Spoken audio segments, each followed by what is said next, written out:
Antioch Baptist Church came into existence in the 1890s. This happened during the time many African Americans migrated to the north.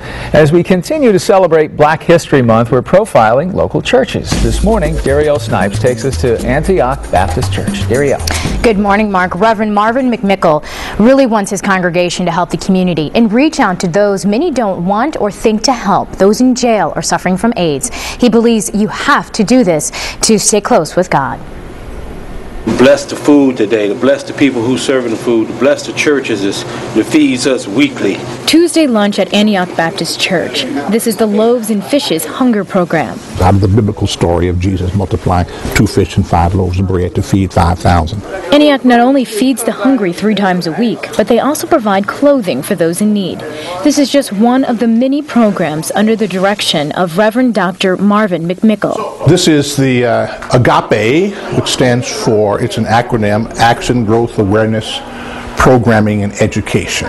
Reverend McMickle says Antioch was the first African American church in the country to help in the fight of HIV and AIDS. The AGAPE clinic is located inside the church. It's open for testing, educating, and supporting those affected by this deadly disease. If you look at the population of most black churches, the face of AIDS in the 21st century is the face of most black churches. Reverend McMickle says he has no problem talking about controversial topics if it means changing people's lives.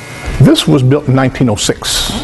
The church was organized in 1893. Antioch is the second oldest Black Baptist church in Cleveland. Reverend McMickle says Christians are called to serve God, so he urges all his members to volunteer.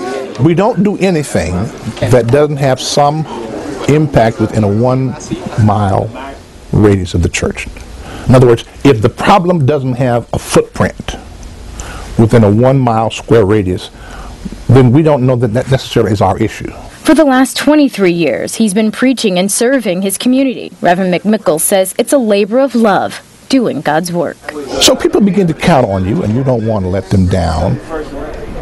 And Reverend McMickle says he's going to retire from Antioch in 3 years. He wants to dedicate more time to teaching at Ashland Theological Seminary, and he wants to mentor and motivate the next generation of pastors. And Mark had a great conversation with Reverend McMickle, and it's going to be sad for Antioch to see him go, but great for the future pastors. Yeah, and he's done a lot of great work, and this will be a great 3 years to come for sure.